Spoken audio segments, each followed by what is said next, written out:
You're wondering how to detect diabetes at an early stage. Maybe you're looking at blood sugar measurements, blood glucose measurements, and wondering how these fit into the broader picture of diagnostics for insulin resistance and diabetes.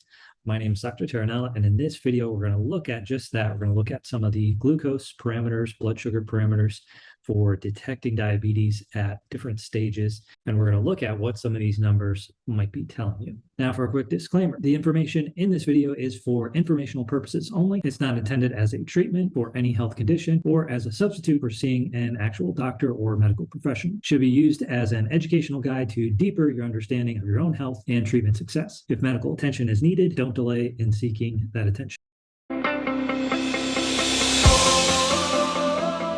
So now I want to look at how do you detect diabetes at an early stage through looking at blood sugar measurements. And there's a few different ones that we'll talk about.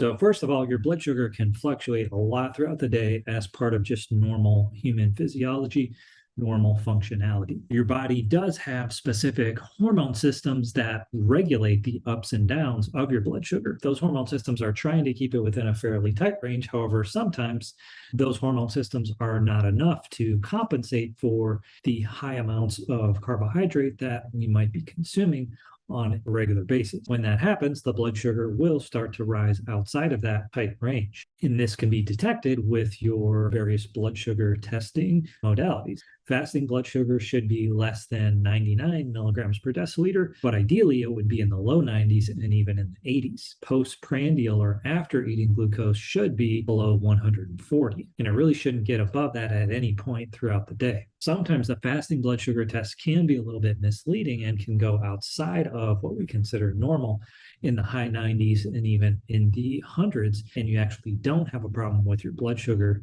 or insulin resistance. This happens when your body's producing high amounts of cortisol, or maybe even if you're taking a medication for inflammation called prednisone or any of its derivatives. It's not always easy to determine when someone might have blood sugar elevations from high cortisol or just insulin resistance blood sugar problems. So there's a clinical decision that has to be made when this is found, but you can also cross-reference this with the other insulin resistance tests like fasting insulin, hemoglobin A1C, and other tests. You can also check the cortisol level, and if that's high, then that's a pretty good indicator that the cortisol is contributing. Hemoglobin A1C is another test that we look at to see if someone might have insulin resistance, and hemoglobin A1C is a 3-month average of your blood sugar.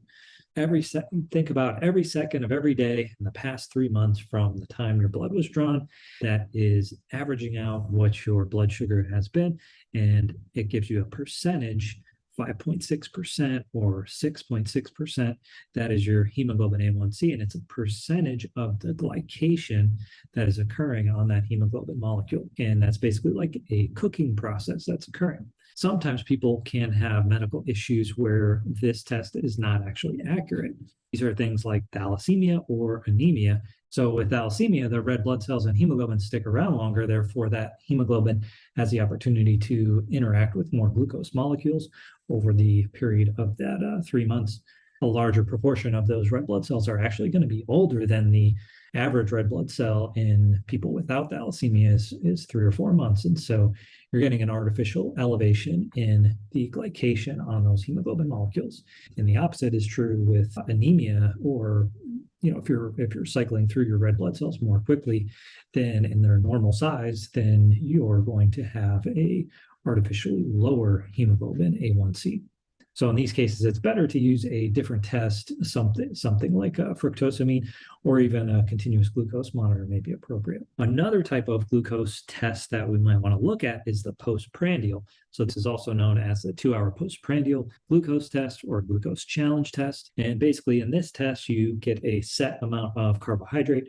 You consume that carbohydrate after you've been fasting for about 10 to 12 hours, and then you go in and measure the glucose level. If it's above 140, that's an indicator that your body is not able to compensate or put away that carbohydrate in that short amount of time, and it should be able to do that.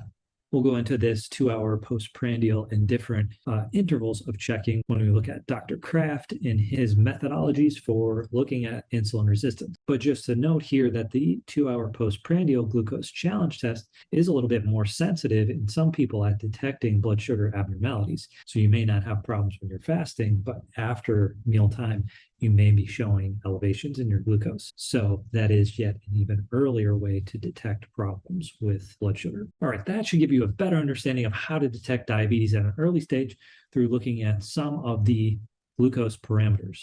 If you do have additional questions about this, drop it in the comment section and I'll be happy to answer your question.